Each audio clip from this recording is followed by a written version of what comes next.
Keď pred 10 rokmi vznikal inštitút Naše aktivity pre Slovensko, jeho cieľom bolo venovať sa aktuálnym témam.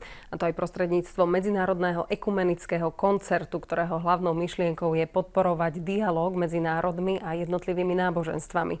Jubilejný 10. ročník sa nedávno konal v historickej budove Slovenského národného divadla v Bratislave.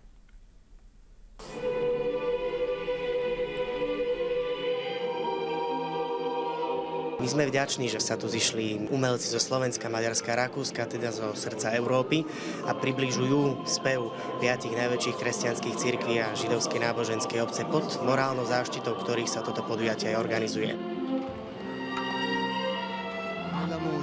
Hudba obsahuje prvky, ktoré sú blízke všetkým bez rozdielu. Je pre nás niečím, čo nám môže pomôcť, keď máme nejaké problémy a ťažkosti.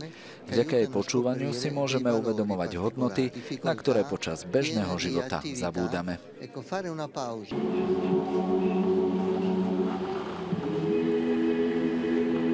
Když se zpívá, tak se zpívá podle textu. Zpívá se něco, co je radostného. A tam, kde je daný text, tam se mlčí. Tam je prostor pro tvůrčí vyjádření, ale ne proto, aby se lidé natahovali a hádali. Pieseň, hudba, to je to, čo je nám blízke a čo nás spája a zjednocuje. A to je veľmi dôležité v dnešnom svete, kde mnoho ľudí ide od seba, kde sa separujú, kde ako si rastie veľký egoizmus. Je veľmi dôležité, aby sme vlastne boli altruisti.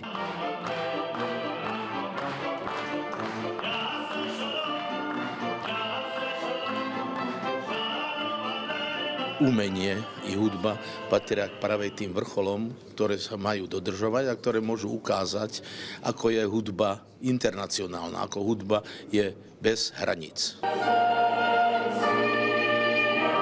Vážime si, že za 10 rokov sa na podujatí zúčastnili umelci z viacerých kútov Európy, ale aj mimo nášho svetadielu a toto podujatie podporili viaceré autority. Pápež Benedikt XVI, ktorý posielal telegram, vodca pravoslávnej cirkvi, ekumenický patriarcha Bartolomej I, jordánsky princ El Hassan bin Talal. Takže sa tešíme, že to podujatie má kultúrno-spoločenský medzinárodný význam a chce byť takým ohnívkom skutočnej úcty a priateľstva medzi ľuďmi.